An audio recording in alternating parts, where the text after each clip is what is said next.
എന്താണ് ഇതിന്റെ അർത്ഥം? നിങ്ങളൊന്ന് ആലോചിച്ചോക്കെ, എന്താണ് ഇതിന്റെ അർത്ഥം? വളരെ സിമ്പിൾ ആണ്, നിർബന്ധമായിട്ട് അറിഞ്ഞിരിക്കേണ്ടതാണ്. നിങ്ങൾക്കറിയോ? യെസ്, ഈ ഫോർട്ട്നൈറ്റ് ആണ് പലർക്കും confusion. He stayed with me for a fortnight. അപ്പോൾ ഫോർട്ട്നൈറ്റ് എന്ന് പറഞ്ഞാൽ ഞാൻ പറഞ്ഞുതരാം, അതിന്റെ അർത്ഥം 2 ആഴ്ച എന്നാണ്.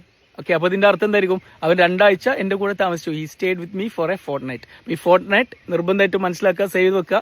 ഇനി ഇതുപോലെ വേറൊരു കാര്യമാണ്. ഇപ്പോൾ can you wait for some time എന്ന് പറഞ്ഞത് എല്ലാവർക്കും അറിയാം. Can you wait for some time, കുറച്ചു നേരം ഒന്ന് വെയിറ്റ് ചെയ്യൂ.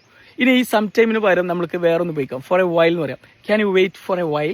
Okay, can you wait for a while. അപ്പോൾ ഫോർ എ വൈൽ എന്ന് പറഞ്ഞാൽ കുറച്ച് നേരം എന്നാണ്. ഇപ്പോൾ നമ്മൾ കഥയെല്ലാം പറഞ്ഞു കൊടുക്കുമ്പോൾ എപ്പോഴും കേൾക്കുന്നതാണ് for a while. For a while എന്ന് പറയുമ്പോൾ കുറച്ച് നേരം, ഫോർ സം ടൈം എന്നതിന് പകരം ഉപയോഗിക്കുന്നതാണ് ഫോർ എ വൈൽ. അപ്പോൾ അത് മനസ്സിലാക്കുക. ഇനി കുറച്ച് ദിവസം മുമ്പ് എന്നെങ്ങനെ പറയാം? കുറച്ച് ദിവസം മുമ്പ്, എ ഫ്യൂ ഡേയ്സ് എഗോ, അങ്ങനെ പറയാം. A few days ago.